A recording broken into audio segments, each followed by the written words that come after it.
کسی بچے کی ولادت ہوتی ہے تو اس کے ساتھ ایک فرشتہ اور ایک جن بھی پیدا ہوتا ہے. اسی جن کو فارسی میں حمزات اور عربی میں وسواس کہتے ہیں. یہ انسان کو بری باتوں کی ترغیب دلاتا ہے. لیکن اللہ پاک کے پیارے اور آخری نبی صلی اللہ علیہ وسلم کے جہاں اتنے معجزے ہیں تو وہاں ایک معجزہ یہ بھی ہے کہ اللہ پاک کے پیارے اور آخری نبی محمد عربی صلی اللہ علیہ وآلہ وسلم کا حمزاد مسلمان ہو گیا تھا، اور وہ آپ کو بری باتوں کے بجائے اچھی باتیں بتاتا تھا.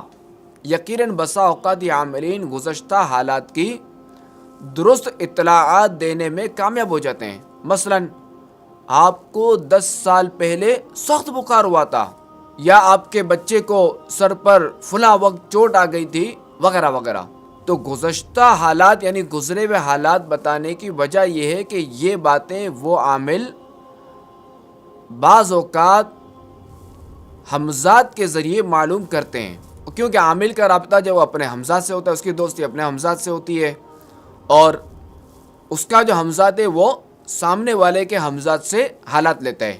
حجاج بن یوسف کا واقعہ ہے کہ ایک بار اس کے پاس ایک شخص لایا گیا جس پر جادو کی نسبت کی گئی تھی، یعنی اسے کہا گیا تھا کہ یہ جادوگر ہے. تو حجاج بن یوسف نے اس سے پوچھا کہ کیا تم جادو کرو؟ تو اس نے کہا نہیں. پھر حجاج بن یوسف نے کچھ کنکریاں لی اور اس کی گنتی کی، اور پھر اس نے مٹھی بند کر لی اور اس سے پوچھا کہ بتاؤ میرے ہاتھ میں کتنی کنکریاں ہیں؟ تو اس نے تعداد بتا دی کہ آپ کے ہاتھ میں اتنی کنکریاں ہیں. تو حجاج نے ان کنکریوں کو پھینک دیا، اور پھر جو ہے وہ اس نے دوسری مٹھی بھری، اور اس مٹھی میں جو کنکریاں تھی ان کو گنا نہیں، اور بغیر گنے جو اس مٹھی کو اس نے بند کر دیا، اور پھر پوچھا کہ یہ بتاؤ کہ اب میرے اس ہاتھ میں کتنی کنکریاں ہیں؟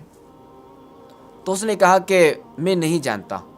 تو اب حجاج بن یوسف نے پوچھا کہ یہ بتاؤ کہ تم نے پہلے کیسے بتا دیا اور اب کیوں نہ بتا سکے؟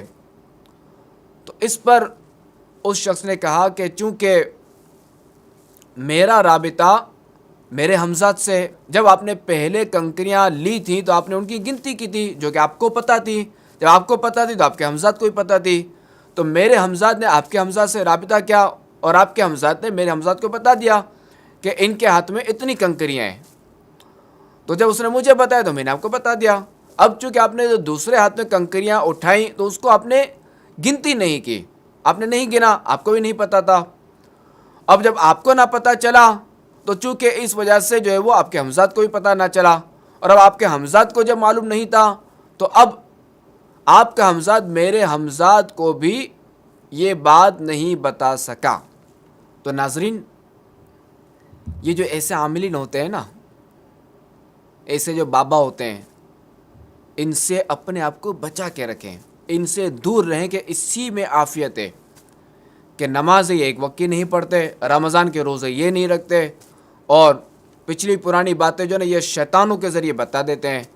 تو یہ ظاہر ہے کہ یہ کوئی پہنچے ہوئے تو نہیں ہے، یہ کوئی کمال کی بات تو نہیں، پہنچے ہوئے تو نہیں ہے. ہاں، ایک جگہ پہنچے ہوئے، شیطان کے پاس. تو لہٰذا اگر آپ اپنی خیر چاہتے ہیں، اپنی بھلائی چاہتے ہیں، اور اپنے گھر کو سکون کا گہوارہ بنانا چاہتے ہیں کہ آپ کے گھر میں امن رہے، تو ان ٹھگو باباؤں سے دور رہیں. اپنے آپ کو بھی بچائیں، اپنا مال بھی بچائیں، اپنی اولاد کو بھی بچائیں. کہ ورنہ ہوتا یہ ہے کہ ان باباؤں کے چکر میں جو ہے نا وہ مال بھی برباد ہوتا ہے، وقت بھی برباد ہوتا ہے، بندہ خود بھی برباد ہوتا ہے، اور اس کا گھر بھی برباد ہوتا ہے کہ تمہارے وہ فلاں جادو کر رہے تھے تو فلاں نے یوں کر دیا، فلاں نے یوں کر دیا، فلاں نے یوں کر دیا، اور یہ بیچارہ کم علمی کی وجہ سے اس کے جال میں پھنس جاتا ہے اور بالکل زیرو ہو کر رہ جاتا ہے. اللہ ہمیں اپنے حفظ و امان میں رکھے.